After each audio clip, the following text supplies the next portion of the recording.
Cara memperoleh nutrisi.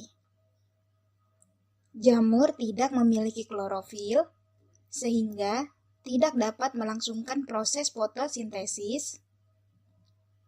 Jamur menyerap zat organik dari lingkungannya. Jamur mengeluarkan enzim untuk menguraikan zat organik kompleks menjadi zat organik sederhana.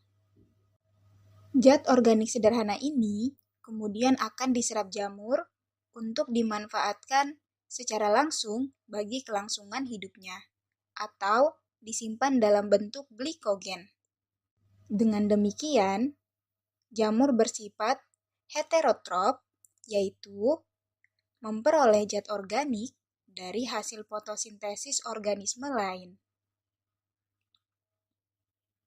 Berdasarkan cara memperoleh nutrisinya, jamur ada yang bersifat saprofit, parasit, dan mutual. Saprofit. Jamur yang bersifat saprofit memperoleh zat organik dari sisa-sisa organisme lain yang telah mati. Misalnya, roti basi. Kemudian, parasit. Jamur yang bersifat parasit memperoleh zat organik dari sisa-sisa organisme yang ditumpanginya atau inangnya yang masih hidup. Jamur yang bersifat parasit dibedakan menjadi dua, yaitu parasit obligat dan parasit fakultatif. Parasit obligat adalah jamur yang tidak dapat hidup bebas, yang bergantung pada inangnya. Bila jamur ini tidak memperoleh inangnya, maka ia akan mati.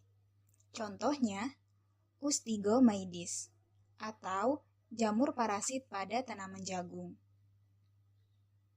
Kemudian, parasit fakultatif adalah jamur yang dapat hidup secara bebas tanpa harus bergantung pada inangnya.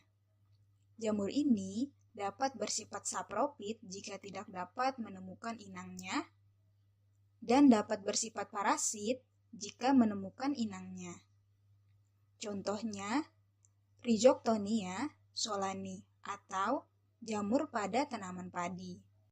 Kemudian, mutual. Jamur yang bersifat mutual memperoleh zat organik dan organisme inangnya, namun organisme inangnya tidak dirugikan, tetapi justru diuntungkan. Dengan demikian, terjadi hubungan saling menguntungkan. Sebagai contoh, simbiosis antara jamur dan ganggang hijau yang membentuk rumput gerak. Ganggang menyediakan bahan organik, hasil fotosintesisnya bagi jamur, sedangkan jamur membantu ganggang menyerap air dan mineral. Selain bersimbiosis dengan algae membentuk lichens, jamur juga bersimbiosis dengan akar tumbuhan membentuk mycorrhiza.